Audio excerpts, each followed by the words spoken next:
At ito pala, diretso siyang tinatanong ni Kim Chiu kung ano ang plano ni Zian sa kanilang buhay, ang kanilang future. Sinasagot niya, wala. Wala. Wala dahil ang kanya daw prioridad ay ang kanyang karera. Sa totoo lang ang bawat pagkasira ng relasyon kasama ang kalahati ng ating puso na nalulungkot. Totoo. At ito po ang tinutukoy namin syempre pa, ang paghihiwalay ni na Zian Lim at Kim Chiu. Ikaw, yung opinion mo talaga, yung personal na opinion mo, anong nararamdaman mo para kay Kim Chiu? Siguro para kay Kim Chiu, siguro mas okay na yun. Bakit okay ang okay?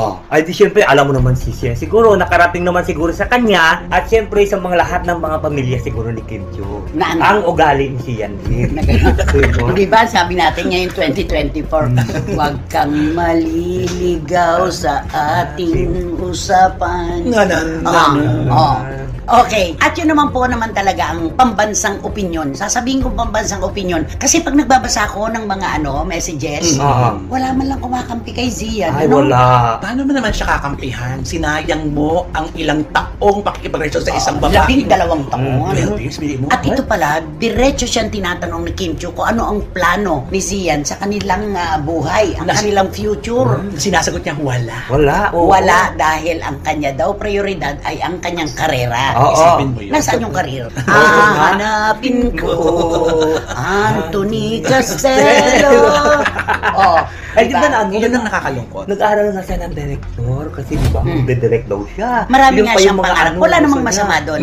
Libre naman ang pangarap, walang tuition fee ang pangangarap. Libre po tayong mangarap. Kaya lamang, ang tanong, ano ba talaga ang iyong plano para sa inyo ni Kim Chiu? Yun ang malaking tanong. Oo. Tama. Kasi ang daming nanghihinayang lalo na kay Kim Chiu na sana pala, kung wala siyang plano, sana pala noon pa, meron na siyang pag-ibig si Kim Chiu na sinagot ng mga pagkakataon, di ba? Hindi na niya sinayang pa yung napakahabang panahon na sila ni Zian ang magkarelasyon, Totoo, di ba? yun naman At saka ang daming kwento, no? Mula pa pala noon, hindi naman na talaga boto ang pamilya ni Kim Chiu kay Zian Lim.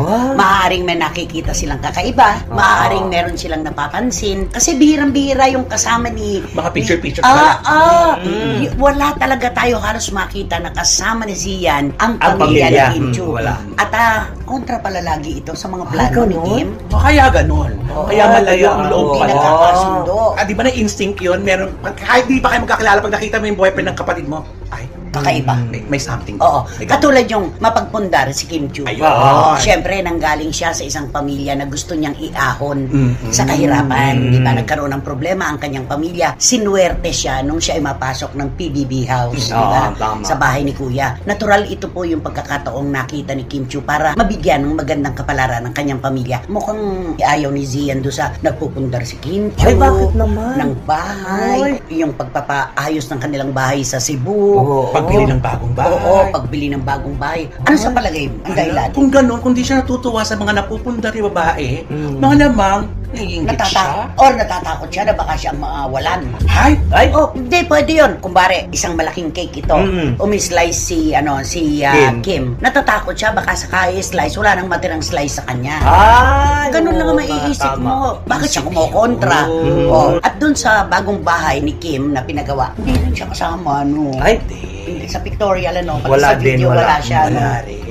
Kasi nga, nararamdaman niya na ni Kim siguro yan. Matagal na daw silang iwalay, di ba? Nararamdaman Hindi niya. lang naman ngayon yan. Correct. Hindi lang nung Disyembre, matagal na, ilang buwan na silang hiwalay. Correct. Hindi lang sila umaamin pa. Sa palagay mo, yung madalas nilang paglabas ng bansa, yung kanilang, alam mo na, bakasyon. Bakasyon. Sa Amerika, sa Asia, sa saan UK, saan. at kung saan pa. Sino taya sa lahat? Ay, siyempre kung ganun nga na humahabol si Yan din na pinagbawalan niya si Kim Chiu na, ay, wag mong pagawa itong bahay, wag ka nang bumili. Siyempre, sigurado yan. Baka siguro yung palis-alis nila, si Kim Chiu din ang nagbabayad ng nagbubook ng mga airplane. Walang datong, siksiyan. Naku, di ba sabi niya nga, busy nga siya sa mga gawain niya, pinapriority niya yung kanya. Ay, puro pansarili. Ano ba yan? Talagang walang Dapat plano. yung pang dalawa sila. Correct. Diba? Naku, si Sia naman, para namang di naman alam namin yung kwento tungkol sa Bicol. Ayan. Ay, yun na. Ayoko na lang magpakahaba pa, pero alam ng mga kasamahan nating manunulat yung naganap sa Bicol. Ayaw mo na lang mag-talk. Ayaw mo. Gusto kong mag-talk. Gusto ko talagang mag-talk. Kaya lang, pipiliin natin yung panahon. Ay, oo. Meron ka ding pasabog. Naman, Oo. kailangan pagkayan itinuga natin at tinawid sa publiko, kumpleto tayo ng resibo. Siyempre, oo. Meron ako mga resibo, gusto ko pang madagdagan. Ay, so parang Kim pala ito na inaantay na kapag nagsalita ito si Oo, Kim. Ay, bulag oo. tataw yung karera.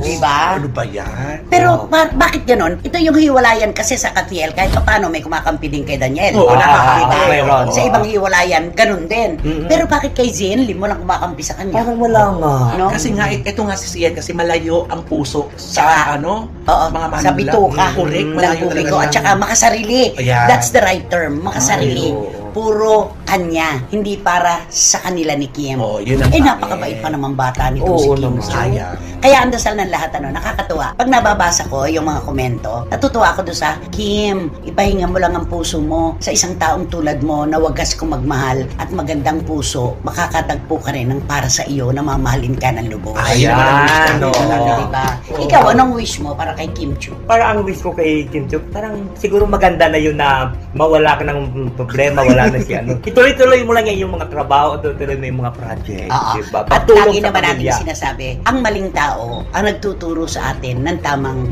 dapat gawin at pagdesisyonan. Ay, maganda yan. Ay, Diba? Kaya magtuturo Ikaw, siya. ano wish mo kay Kim? Ang wish ko kay Kim, sana makahanap siya ng lalaking magmamahal sa kanya ng tunay at kaya siyang ipaglaban. Ay. Yun. Yun. Ako din, yun ang wish ko Diba? talaga. Yung maninindigan Yun. para sa kanya. Alam mo, ang tunay na lalaki, makikipaglaban kahit nag-iisa na lang siyang nakatayo sa mundo. Yun ang tunay na lalaki. Oo, meron man o wala. Oo. Sa Kayo, makapal at sa At sa manipis. manipis. Yun. Diba? Totoo. Sa meron at sa wala. Correct. Diba? Oo. Sa tag-araw at sa tag-ulan, gas-gas na yung mga linyang yan. Pero ang tunay na nagmamahal, hindi makasarili, kundi nagpaplano para sa kanilang dalawa ng kanyang karelasyon. Ayun Yun na. yun. Diba? Ganon Oo. dapat. At si Kim, sa ganda ng kanyang puso, ay naku, makakatawid siya dito. Ay, oo. Matatawid niya ito. Makita mo isang araw, parang lobong pumutok lang to. Mm-mm. At tatawanan niya lang to balang araw. Isang araw talaga pagtatawanan niya ito. Correct. Lalo na ngayon na nagkita-kita silang magkakaibigan, Ay, di ba? oo. Si Bella Padilla, si Angelica Panganiban, nakatatapos silang magpakasal kay Greg Hauman. Siguradong dito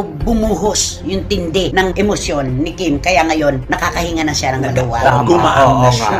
At saka sa ganitong hiwalayan, napansin ko lang, pananaw ko lang, personal ko lang na opinion. Pag ganitong nagkakahiwalay, makikita mo talaga kung sino yung kinakampihan ng publiko. Ay, oo naman. Napakaswerte mo, Kim Chu. Mahal ka ng publiko. Ayun, ang No? pinakamaganda. Doon At ito pala, diretso siyang tinatanong ni Kim Chu kung ano ang plano ni Zian sa kanilang buhay, ang kanilang future. sinasagot niya, wala. Wala. Oo. Wala dahil ang kanya daw prioridad ay ang kanyang karera. Sa totoo lang ang bawat pagkasira ng relasyon kasama ang kalahati ng ating puso na nalulungkot. Totoo.